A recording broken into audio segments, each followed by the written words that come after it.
सीखचे कहानी रचनाकार हैं कमलेश्वर जी। जिंदगी के दूसरे पहर में यदि सूरज न चमका तो दोपहरी कैसी। बादल आते हैं, फट जाते हैं, परंतु ये भूरे धुंधले बादल तो उसे हटते नजर ही नहीं आते। अगर उसका अपना दूसरा सूरज हो तो कैसा रहे। इस मोहल्ले में अधिकतर ऐसे लोग रहते हैं जो दिन भर दूसरों का कामकाज देखते हैं। दिन में एक बार खाना खाकर फिर चले जाते हैं तो रात को लौटते हैं।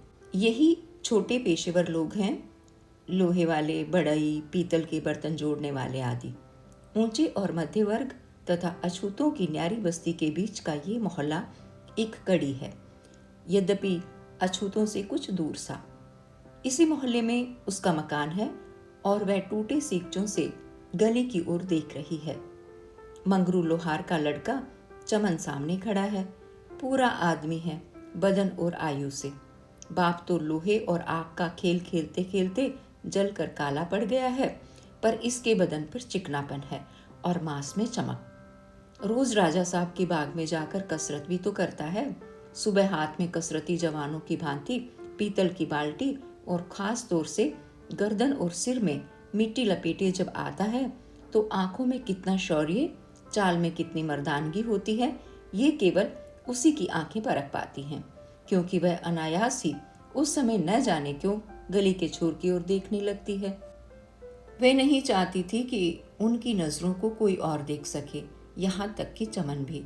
वह देखती जरूर है, पर उसमें कुछ ऐसा नहीं जिसका कोई मतलब निकाले।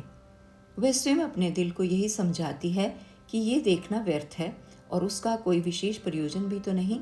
परंतु ऐसा क्यों होता है कि जब चमन के आने का समय होता है तो उसके पैर अनजाने में आकर सीखचों के पास रुक जाते हैं, नजरें राह पर टिक जाती हैं। हाँ, उसे चमन का बदन देखकर कुछ ईर्ष्या अवश्य होती है। उसके मतवालेपन पर वह कुछ रीझती है, पर चमन की इस बेफिक्र चाल को वह गुंडा चाल का नाम ही देती है। ये क्यों, ये नहीं जानती, पर वह देखती है आदत सी पड़ती जा रही है। वह इसे रोकना चाहती है, पर इसमें बुरा क्या है। दुनिया में सभी सबको देखते हैं, पर उसमें कुछ बुराई तो नहीं। वह यूं ही देख लेती है। ये कोई ऐसा विषय नहीं जिस पर बहुत सोचा विचारा जाए। अच्छे और बुरे का भेद किए बगैर भी तो बहुत से काम मनुष्य रोज ही किया करता है। वह रोज काम करती है, सुबह से शाम तक। यदि इस समय आकर कुछ देर इस गली की चहल पहल देख लेती है तो बुरा क्या है। और फिर इसे बुरा बताया ही किसने।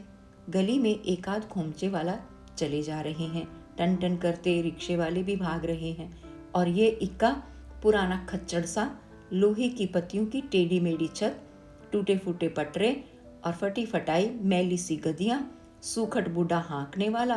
पर ये घोड़ा कितना अच्छा है, नया नया सा सफेद। क्या जोड़ा बिठाया है किसी ने, बोरे में मखमल का पैबंद। किसी के खांसने की आवाज आई। उसकी आंखें सामने खड़े चमन पर टिक गई। वही खांसा था। एक क्षण को उसकी दृष्टि चमन से मिली। आज उसकी आंखों में नया रंग उभर रहा था। पिछले दिनों की धूर्तता और पाजीपन उसमें न था। वह मुस्कुरा भी रहा है। कुछ अपनापन है मुस्कुराहट में, कुछ कुछ जान पहचान की परछाई भी। वह देखती रहे या नहीं, उसने अपनी दृष्टि हटा ही ली। कुछ क्षणों बाद ही फिर उसने देखा। चमन अब भी ताक रहा था, लेकिन उसने नजर हटाते हुए न देखने का उपक्रम किया। शाम होने को थी, उसे भूख लग रही है। आज दिन भर बिना खाए हो गया, क्योंकि वो दुकान यूं ही चले गए। उसका क्या कसूर था। अगर अपनी बास्केट की जेब से 10 रुपए का नोट गिरा आए तो वह क्या करे। खुद तो नोट बन नहीं सकती, और उसके पास भी तो 10 रुपए नहीं जो देकर उनका दिल भर दे। गलती अपनी, गुस्सा घरवाली पर। जरा सी मिर्च ज्यादा हो गई, चल दिए। ऐसे में कोई बड़ा बूढ़ा होता तो इंसाफ की कहता, बस जरा सी बात पर बिगड़ जाते हैं। खाना पकाने में देर हो जाए तो जमीन सिर पर।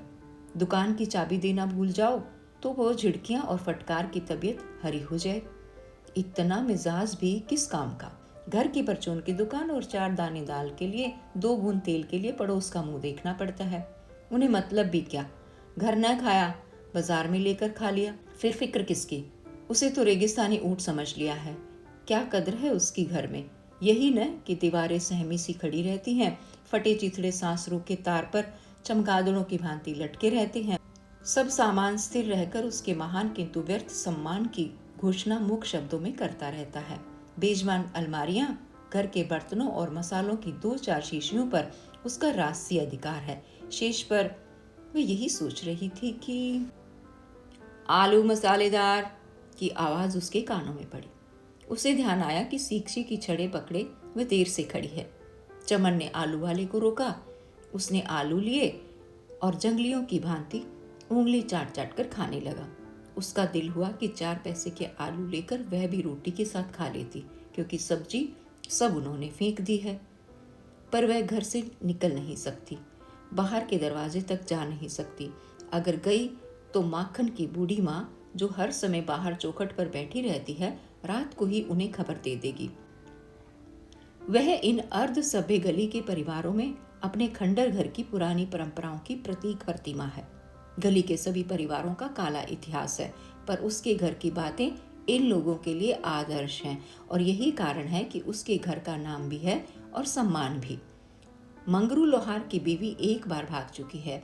दीना स्वयं किसी को अपने घर ले आया है। केवल इसका विवाह नंदलाल बनिए से अधकचरे सनातनी रिवाजों से हुआ है, जिसकी साक्षी अग्नि थी और मंत्रों के ताने बाने में उसके जवान हौसलों और नई उमंगों को कस दिया था। वह जैसा भी था, उसका सब कुछ था। ये प्रतिदिन का व्यवहार है, वह कैसे सहन करेगी? एक दिन हो तो ध्यान भी ना दे, लेकिन रोज ही तो ये छोटे छोटे पर गंभीर झगड़ों की समस्याएं सामने अड़ी रहती हैं। 2-2 पैसों के लिए वह तरसती है। सीखची की छड़े उसके हाथ में थी और मस्तिष्क कुछ पुरानी बातों के हाथों में। लगभग 1.5 साल बीतता जा रहा है। वह जो कुछ चाहती है उसे न मिल सका। एक बार कितने प्रेममय और अधिकारपूर्ण शब्दों में उसने कहा था कि एक छींट की साड़ी उसके पास भी होती। दीना कलाईगर की धोबीन औरत अगर पहन सकती है तो वह क्यों नहीं? वह तो नंदलाल महाजन की पत्नी है, जिसकी दुकान में सैकड़ों का माल भरा पड़ा है और रोज का मुनाफा भी तो 2-3 रुपए से कम नहीं। माखन की बूढ़ी माँ अगर 2 आने रोज के पान चबा सकती है, तो क्या वह 2 पैसे के पान चबाकर अपने होठों को लाल नहीं रख सकती? उसका चौड़ा माथा सूना है।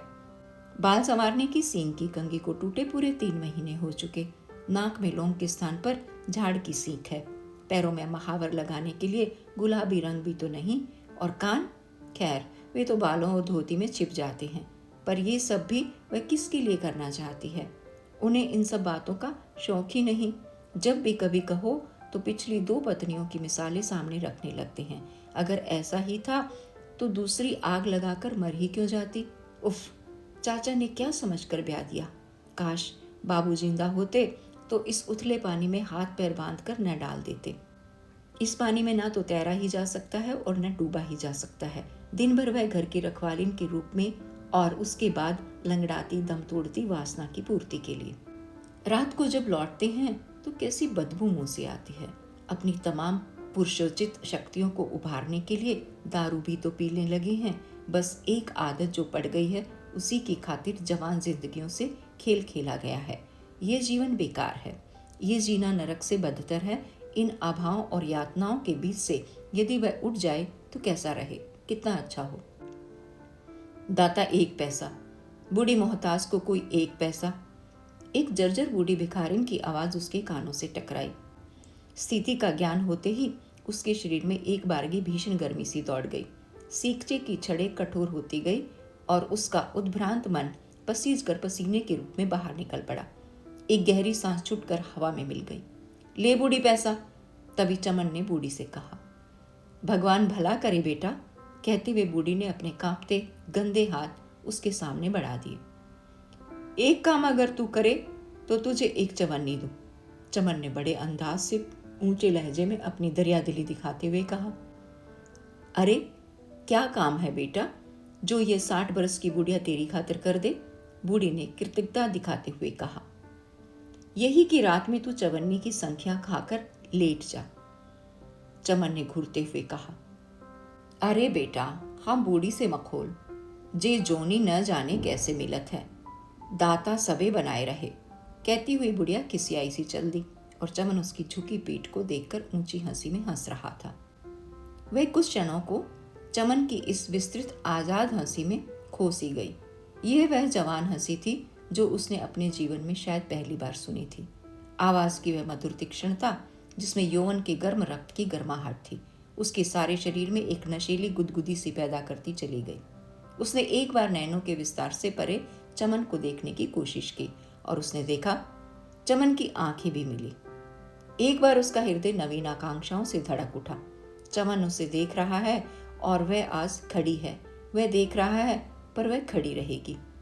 चमन के विषय में जो बातें उसने सुन रखी हैं, आज इस समय वह उन्हें एक बार सहानुभूतिपूर्ण वातावरण में दोबारा दोहरा लेना चाहती है। वह एक मिल में कामदारों का जमादार है, अच्छा कमाता है, अच्छा पहनता खाता है। बाप के लोहे के कारोबार से उसे चिढ़ है। कुछ ही दिनों बाद शायद मिल की ओर से मिलने वाली कोठरी में भी चला जाएगा। गृहस्थी के झंझटों से अभी तो दूर है। कितना बेफिक्र, स्वतंत्र, चमकदार आंखें और साथ ही साथ कितना सहृदय और प्रसन्नचित। क्या वह चमन को कभी और पास से देख सकेगी? ये गली का व्यवधान और सीखचे। एक बार जोर से उसने छड़ों को झकझोर डाला। कमजोर लकड़ी में फंसी होने के कारण छड़ें खड़खड़ा उठी। एकदम जोर का शोर मच उठा। चमन की आंखें सीखचे पर टिक गई और मुंह की आभा के साथ साथ होठों पर मुस्कान नाच उठी। उसने सीखचों के इस पार कुछ गहरी सी चीज महसूस की, पर अनजान बनी खड़ी रही। हृदय की सीमित स्थिर झील एक बारगी कांप गई। उसके शरीर में नवीन स्फूर्ति आ रही थी और उसका ध्यान पारिवारिक बोझिल विचारों से उन्मुक्त हो यौवन की आशाओं और अरमानों की घाटियों के चढ़ाव उतार पर फिसलने लगा। अगर वह ऐसा करे, इन लोहे की छड़ों को तोड़ सके, अपनी सांसों की गति बदल सके, अपने पिछले पद चिन्हों को मिटाकर नए कदम बढ़ाए, अगर वह जीवन के लक्ष्य तक दूसरी पगडंडी से जाए, दुनिया की गति में थोड़ी सी देर के लिए गतिहीन होकर कुछ क्षण पथ के एक किनारे खड़े होकर नवीन दिशा की ओर देखे, लेकिन दुनिया क्या कहेगी? यही न कि वह भटक गई, वह दौड़ में पीछे रह गई। तभी उसका हृदय तिलमिला उठा। बेबसी की सांस गर्म वायु बनकर गले में अटक कर रह गई और पेट में अंगार से दहक उठे। आंखें नम होकर उबली उबली सी हो गई। तभी उसके कानों में करुण रुंदन का तीव्र स्वर टकराया। एक बार फिर उसने महसूस किया कि वह सीखचा पकड़े खड़ी है, सामने गली है, चमन खड़ा है। रोने की आवाज निरंतर बढ़ती गई और कई स्वर मिलकर उसे तीव्रता प्रदान करते गए। मकान से और औरतें निकल निकल कर उस ओर चल दी। तभी एक स्त्री ने सूचना दी, हीरालाल काका मर गए। चलो करनी सुधर गई। 80-85 की उम्र, ऊपर से कोढ़ का रोग, एक ने संतोष प्रकट करते हुए कहा। बेचारी बुढ़िया काकी तो अब उनकी बीमारी से परेशान आ गई थी। बूढ़े हार्ट कहाँ तक सेवा करती, दूसरी ने बात और बढ़ाते हुए कहा। उसके नेत्रों के सामने हीरालाल का चित्र उभर आया और पृष्ठभूमि का रुंदन उसके मन की गहराइयों में समाता गया। एक चित्र उभरा जब काकी सामने वाले घर में रहती थी। शादी के बाद ही हीरालाल काका ने उसे छोड़ दिया था। माखन की माँ बताती थी कि इसी सामने वाली कोठरी में काका ने काकी को 4-4 दिनों तक भूखा बंद रखा, खूब पीटा, चांदी के सब जेवर ताड़ी में गंवा दिए। यौवन की बहारें, ग्रीष्म की शुष्क ऊं सांसें बनते देर न लगी और हीरालाल का पांस कोढ़ से गल गल कर गिरने लगा। काकी ने सारी ज्यादतियां और पशु समान व्यवहारों को बुलाकर सेवा की और परेशान आ गई। पर आज जबकि उसकी बूढ़ी पीठ का भारी पत्थर लुढ़क कर गिर गया तो वह रो रही है। क्या ये करुण आवाजें उसकी आत्मा की हैं? आज तो उसे सुखी होना चाहिए था। जीवन का वजन हल्का हो गया है, बुढ़ापे की परेशानियां छुट रही हैं, पर वह है कि रो रही है। उसे दुख है, अथाह दुख, पति की मृत्यु का। उस पति का जिसने दुलार और प्यार के स्थान पर दुत्कार और ठोकर से काम लिया, जिसने मांसल शरीर के गुदाजगी का जंगली पशु के समान उपभोग किया, जिसने केवल हड्डियों को अपनी लोह भुजाओं में कसकर तोड़ना मरोड़ना जाना, जिसने बुढ़ापे में भी चैन न लेने दिया, उसके लिए वह रो रही है। उस पति के लिए संसार की करुणा केंद्रभूत कर रही है। पति में ऐसी क्या विशेषता है? वह बूढ़ी काकी क्यों चीख चीख कर गला फाड़े डाल रही है? क्योंकि उसका सुहाग लूट गया। वह कोड़ी सुहाग जिसे उसने धो धोकर मर्रम पट्टी से संजोया था, वह सुहाग जो गल गल कर टपक रहा था और जब लड़ाई से खबर आई थी कि सोहन गोली लगने से मर गया तो उसकी जवान पत्नी ने पूरे 3 महीने मातम मनाया था। खाना पीना छोड़ दिया था, रातों सिसकी, दिन भर गंगा जमुना बहाई, जबकि पति की आवश्यकता उसे कभी ना पड़ी। पर वह रोई, गला फाड़ फाड़ कर रोई, पूरा मातम मनाया। सिर का सिंदूर, हाथों की चूड़ियां और पैरों के बिछुए सभी तो स्वयं छोड़ दिए थे। और तब उसके दिमाग ने कुछ विचित्र से प्रश्न किए। उन 7 फेरों में क्या विशेषता है, क्या शक्ति है? पंडित लोग मंत्र पढ़ने के बहाने कुछ जादू टोना तो नहीं करते? ये लगाव कैसे हो जाता है? इन चक्रों में क्या करामात है? बूढ़ी काकी क्यों रो रही है? सोहन की औरत ने क्यों उस आंसें भरी थी? संभवतः ये कोई ऐसा रहस्य है जिसे स्त्री ऐसी दुखद घटना के बाद ही जान पाती है, क्योंकि इसमें गहराई तो अवश्य है। तभी तो बूढ़ी काकी उन समस्त ज्यादतियों को बुलाकर आज ही समझ पाई है। सोहन की पत्नी ने सब सुखों को चखने के बाद भी इस स्वाद के अभाव में गंगा जमुना बहाई थी। तो पति में ऐसी क्या विशेषता है? वह स्त्री के लिए कैसा वरदान है? इस गुत्थी को वह सुलझाना चाहती है। उसकी सांसें तेज होती गई, आंखों के सामने काले बादल छाते गए और उसका सूरज छिपता गया, दिशाएं लापता होती गई। कालिक ने चीख चीख कर कहा, वह जैसा भी है तेरा सब कुछ है, कुछ ही नहीं बहुत कुछ। और डगमगाती परंपराओं, लड़खड़ाती मान्यताओं और कांपते विश्वास के भारी भारी पत्थर उसके रूई से हल्के हृदय पर गिर गिर कर जमते गए। वह इन पिछले कुछ क्षणों को भुला देना चाहती है। यत्न की भांति वह ठीक पीछे सरकी, आंखें उठी और मुर्दा पुतलियां चमन पर टिक गई। गर्म उच्छ्वास का झोंका प्राणवायु के समान निकलकर हवा में मिल गया। धीरे धीरे उसने टिन की खिड़कियों को बंद कर दिया। चटकनी चढ़ा ही रही थी कि खट से कोई वजनी चीज टिन से टकराकर लड़खड़ाती नीचे गिर पड़ी। उसने एक बार फिर दरवाजा खोला, देखा चमन हाथ में ईंट का टुकड़ा लिए उस ओर फेंकने को ही था कि उसे देखकर ठिठक गया। उसने जोर से खिड़की बंद करके चट से चटकनी चढ़ा दी। गर्दन आप से आप मुड़ गई और मुख पर कुछ सरल घृणा के चिन्ह उभर गए। खट खट खट, किसी ने दरवाजा खटखटाया। वह कुछ सोचकर चली ही गई। देखा रामू था। उसने खबर दी, ननकू चाचा ने कहा है कि आज रात को घर नहीं आएंगे। हमसे कहा था कि घर की तरफ जाओ तो कहते जाना। इतना कहकर वह चल दिया। उसने जब प्रश्न किया क्यों, तो उत्तर लापता था। उसके पैर आप से आप जाकर सीखचों के पास रुक गए। उन्हें खोला, गली में इक्के थे, रिक्शे थे, खोमचे वाले भी थे, पर चमन नहीं था। भावनाओं का उफान शक्ति क्षीण होने के कारण सीमा में सिमट कर रह गया। पलकों में उमस सी भर गई, नजरें झुक गई। एक बार जोर से उसने छड़ों को दबोचा। वे कठोर थी। उसे लगा मानो वे कह रही हूं, पुरानी और जर्जर होते हुए भी तुमसे अधिक मजबूत हूं। तुम मुझे तोड़ोगी? आंखों में उमस बढ़ती गई, पेट में गर्म वायु के बवंडर उठे और उसे एक बारगी झकझोर गए। उसने सींचे बंद कर दिए। सामने निर्जीव कपड़े अपनी आज्ञा की प्रतीक्षा कर रहे थे। निष्प्राण बर्तन और मसाले की शीशियां स्तब्ध उसे ताक रही थी। मुंदी अलमारियां शब्दहीन खड़ी थी, जिन पर उसका पूर्ण अधिकार था, पूरा आधिपत्य था।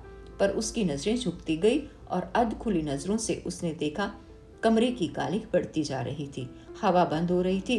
धुएं से भरे भरे धुंधले बादल कमरे में भरते जा रहे थे और कमरे की दीवारें चारों ओर से सीमा को छोटा करती मानो उसकी ओर खिसकती आ रही थी।